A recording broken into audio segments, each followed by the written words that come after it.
Good morning students. आज मैं आपकी हिंदी अध्यापिका डॉक्टर स्नेहलता शुक्ला एक बार फिर आपकी कक्षा में कवि या शायर फिराक गोरखपुरी जी की लिखी हुई रुबाइयाँ और गज़ल लेकर उपस्थित हूँ। ये रुबाइयाँ वात्सल्य रस से युक्त हैं। इनमें नन्हे शिशु की अटखेलियाँ, माँ बेटे की मनोरम अदाएँ और रक्षाबंधन का एक दृश्य प्रस्तुत किया गया है। माँ अपने प्रिय शिशु को आंगन में लेकर खड़ी है। उसे हाथ के झूले पर झुलाती है, हवा में उछालती है। शिशु खिलखिलाकर हंस पड़ता है। कभी माँ छलकते हुए जल से शिशु को नहलाती है और उसके उलझे हुए बालों को सुलझाती है। कभी घुटनों पे बिठाकर कपड़े पहनाती है। इसके अतिरिक्त दिवाली की एक शाम सजे हुए घर का भी चित्रण है, जिसमें चीनी मिट्टी के खिलौने या चीनी के बने हुए खिलौनों का वर्णन किया गया है। इसमें माँ के रूपवती होने की बात बताई गई है।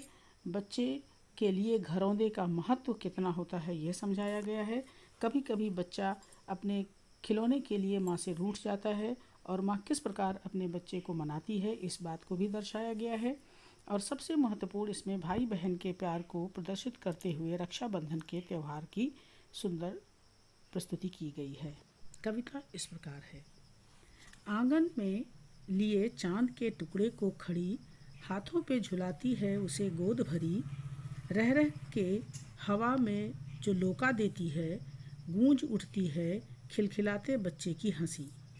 नहला के छलके छलके निर्मल जल से उलझे हुए गेशुओं में कंघी करके किस प्यार से देखता है बच्चा मुँह को, जब घुटनियों में लेके है पहनाती कपड़े।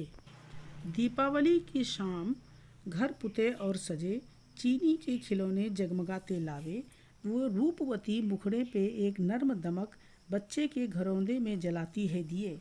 आंगन में ठुनक रहा है जिदियाया है, बालक तो है ही चांद पर ललचाया है। दर्पण उसे दे के कह रही है माँ, देख आईने में चांद उतर आया है। रक्षाबंधन की सुबह रस की पुतरी छाई है, घटा गगन की हल्की हल्की बिजली की तरह चमक रहे हैं। लच्छे भाई के हैं बांधती चमकती राखी। अर्थात शायर कहता है कि एक माँ अपने प्यारे शिशु को गोद में लिए आंगन में खड़ी है। कभी कभी वह उसे हाथों के झूले में झुलाती है, कभी वो उसे हवा में उछालती है। शिशु माँ के झूले में झूलकर खिलखिला पड़ता है और बरबस ही चारों तरफ हंसी का वातावरण सा छा जाता है। माँ ने अपने बच्चे को साफ पानी से हाथों से उछाल उछाल कर जल से हल्के हल्के नहलाया है। फिर उस शिशु के उलझे हुए बालों में हाथों से कंघी की है। फिर अपने घुटनों पर बिठाकर उसे कपड़े पहनाए हैं।